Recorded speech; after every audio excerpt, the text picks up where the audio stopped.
Past weekend, went up to Canyon, competed in the South Central Regional. Didn't get the final win you needed, but forced the an if necessary against WT at their home ballpark.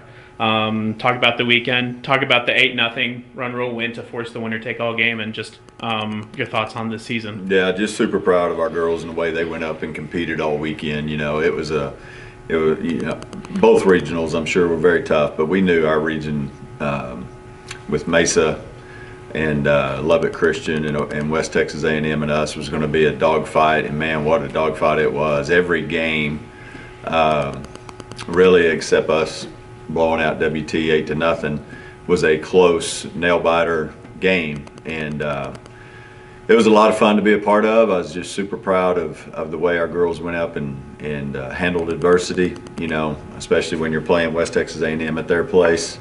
With their big crowds and boisterous crowds and a great team, a great opponent.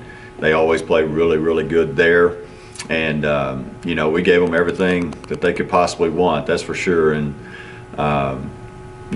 ultimately, Emily Boyer just was throwing the heck out of it. It's probably the best 2 games I've ever seen her pitch. And she was up there at the 70-mile-per-hour mark, which of course is elite at any level, Division I, Division II, doesn't matter. There's not a lot of kids walking around throwing 70, and she was probably pumping it even a little bit more than that there at times on Saturday. So, that was tough, but our kids didn't just go up there and strike out left and right. We competed, we put balls in play, we made them play defense, we made her work, and we got into a little bit or some jams there in game 2 on Saturday in that if necessary game, but Cheyenne worked the tail out of them and kept it a 3-0 game and gave us some chances. We just couldn't put anything together, string anything together against her. She was dominant. There's just no other way to say it. But our team, man, we represented Angelo State so well.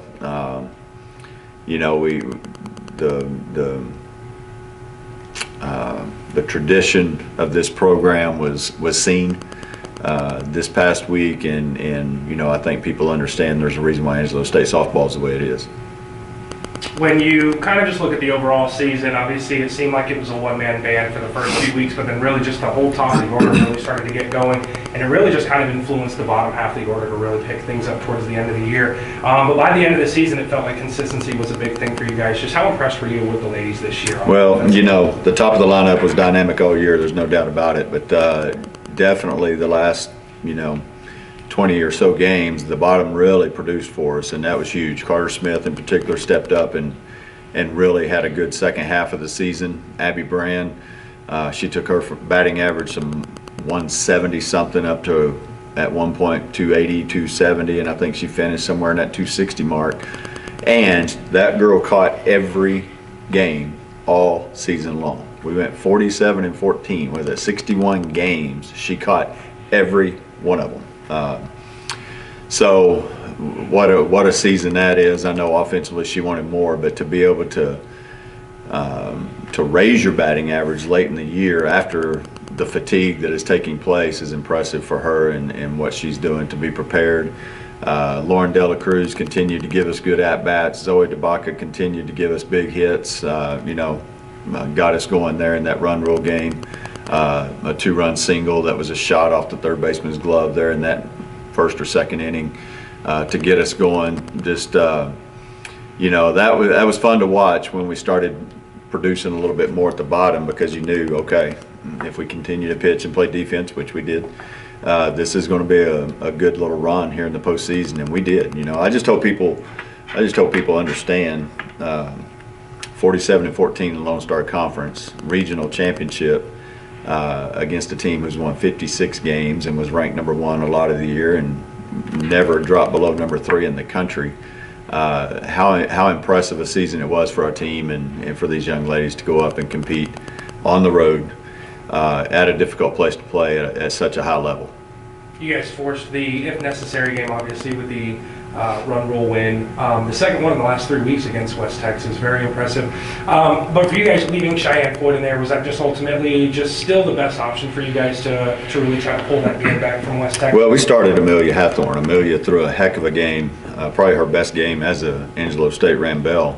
against Colorado Mesa the day before or the night before, and she was just pinpoint sharp. But West Texas A&M had seen her 2 or 3 times, and they had a lot of success against her. So we started Amelia just to try to give Cheyenne a little bit of a break, and there was just kind of a weird gap because of the run rule. We didn't start the game till 5 o'clock, which was scheduled, so we had like a 50-minute in between game delay. So that's kind of one of those weird time sets there to take a kid who just threw. Luckily, I think she only had to throw like 68 pitches, Cheyenne did, in game 1. So we knew that she still was going to have some stuff left in the tank. But I've seen it too many times over the years. I did it early on in my career. I've seen other teams do it, that when you start that same pitcher that second game, it almost never works out. So, you know, I was thinking about that in between games, and I'm like, Amelia's throwing it good. Let's go ahead and at least try to get through 9 batters and just give them one at bat against off speed, and then we'll come back to Cheyenne, and that's what we did. We got through, you know, 9 batters, and Millie kept them off the board the first 2 innings. Their leadoff kid in the third, the 9-hole, did hit a double off the top of the fence. So, you know, I had already told Cheyenne before that at bat started, I said, you're going next batter. You know, you're going to go face Granger, their leadoff kid, and you know, we just we used both of them a little bit. Of course, it was mainly Cheyenne, and she did a phenomenal job. She had a little bit of pinpoint control problem, maybe a little bit different zone, and ended up walking 8 in that game. But man, just battled her tail off and held them to 3 runs and gave us a chance. We just couldn't put anything together against a dominant pitcher that day. I mean, you just got to tip your hat to her. She pitched her tail off, and they played good defense. They didn't make mistakes, I don't think, that game. So they did a little bit in the earlier game, but I think they were pretty clean that game, and they just never really gave us a chance to put anything together. Coach, you made it very clear all throughout the year that every team that you're a coach is special in their own right. Yeah. And I know you're about to have a large turnover here before next season. So, and I know you had time to really think about it, but if you can give us your initial thoughts, what does this team, specifically this year's team, mean to you as a coach, but then to your Rambelles program? Well, you know, it's like I told them, they took a team that for the first time in our history was in bad shape 2 years ago. 7th place in the Lone Star Conference, run rule in the conference tournament, and we're done. Didn't even make a regional, and that's not normal here, as everybody knows. And this group came in and turned that back around and got us back to where we are. As one of the top teams in the country. And yes, we're not advancing to super regionals, but we are one of the top 4 or 5 teams in the country. There's not a doubt in my mind. This is a World Series team. It's just you're in the same region with UT Tyler and West Texas A&M, who have 56 and 58 wins on the year. What are you going to do, you know? And so I am extremely proud of them for turning this thing back to the positive in such a short period of time. It's hard in the Lone Star Conference to rebuild because of the competition level. It's hard to go from 7th place to 3rd place, and our girls did that in 1 year and then repeated that again this year. And again, if it wasn't for the 2 teams that are just stacked right now with talent, you know, we would be winning conference championships again. But you know, it is what it is, but you know, we could have went in and Mesa played really well.